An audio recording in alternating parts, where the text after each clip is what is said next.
Je m'appelle Justine, j'ai 20 ans, je viens de Toulouse et je suis étudiante en journalisme et en sciences politiques à Lille. Moi je m'appelle Marine, j'ai 19 ans, je viens de Metz et je suis étudiante en journalisme et anglais à Lille aussi. Et moi Léopold, 19 ans aussi, originaire de Cahors, près de Toulouse, et je suis en études de sciences politiques et ESJ à Lille.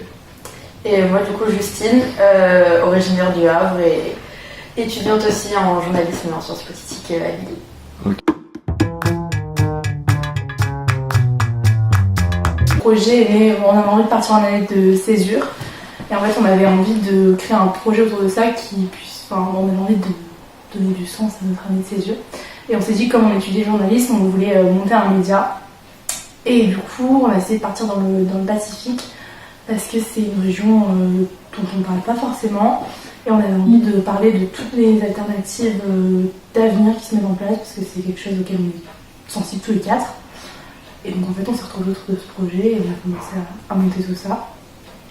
On est un ex très jeune aussi, dans le sens où on va aller à la rencontre des jeunesses aborigènes, Kanak, Caldoche, Maori. On va aller voir toutes ces jeunesses qui vivent là-bas, qui vivent dans un endroit un peu isolé mais qui aspirent énormément de choses et qui est soumis aussi à tout ce qu'a dit Justine, développement durable, aux problématiques de développement durable.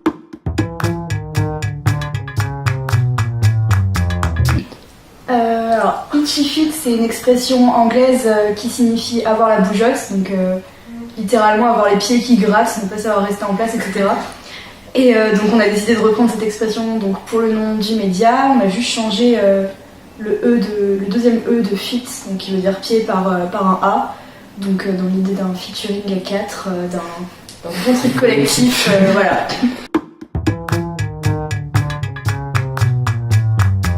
Eh bien, nous suivons sur les réseaux sociaux, donc Facebook, Instagram et Twitter sous le pseudonyme Itchy Feet Media. Et puis une fois sur place, pareil, on va continuer d'alimenter les réseaux sociaux. On a une amie de Lille qui va relayer tous nos articles en temps et en heure quand nous on n'aura pas forcément internet ou qu'on n'aura pas forcément le temps sur place. Du coup, il y aura tout sur les réseaux sociaux ainsi que sur le site itchyfeet.fr.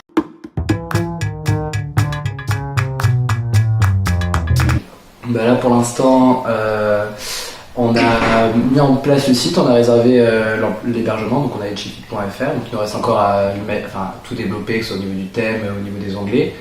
On a déjà lancé la campagne de financement participatif sur GoFundMe, donc sous le titre c'est un média pacifique pour la jeunesse, un média pacifique pour la jeunesse. On a lancé une petite campagne de com sur Facebook, Twitter, Instagram, donc là ça commence à monter. On est en contact avec énormément de médias pour avoir des partenariats.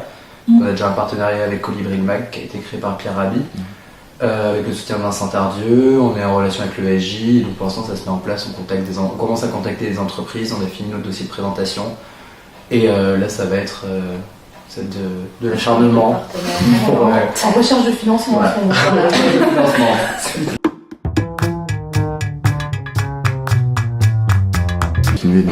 Alors à la base en fait c'était censé durer un an puisqu'on voulait partir une année de césure. Puis au final en travaillant des heures sur le projet on s'est dit ce serait quand même dommage de tout que ça s'arrête au bout d'un an quoi. Et on s'est dit mais pourquoi pas essayer de lancer une sorte de tradition en proposant à des étudiants de notre école de reprendre le projet l'année d'après dans une autre région du monde peut-être, peu importe. Et du coup on s'est dit qu'on allait essayer de faire perdurer Itchy Feet en transmettant le flambeau. Chaque année en fait, c'est pour ça que le projet a pris une dimension un peu plus grande. Quand on s'en est rendu compte, on s'est dit on va pas lâcher le site comme ça. Donc chaque année on espère que l'an prochain des L2 comme nous, là on est en L2, on pourra reprendre le site par derrière pour l'alimenter, je ne sais pas, sur les jeunesses de l'Amérique latine, sur les problématiques environnementales de l'Amérique latine, de l'Asie, de l'Afrique, sur la région du monde qu'ils auront choisi. Donc on espère qu'il y aura des gens motivés, mais on n'en doute pas.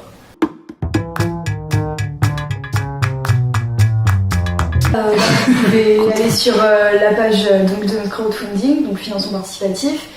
Voilà, vous donnez selon vos moyens, selon vos envies, selon ce que le projet vous inspire. Si vous pouvez pas donner, c'est pas grave, vous pouvez toujours partager, en parler autour de vous, relayer le truc quoi. Et nous, chaque partage va nous aider de toute façon. On compte énormément sur le bouche à oreille, sur le fait que tout le monde en parle un peu à tout le monde et sans mettre des milliers dans la com Facebook en demandant à ce que ça soit relayé, juste avec le bouche à oreille que ça marche. C'est comme ça qu'on fonctionne. Donc si chacun donne 1 euro, si chacun lâche un like, bah, ça suffit pour faire monter le projet, quoi.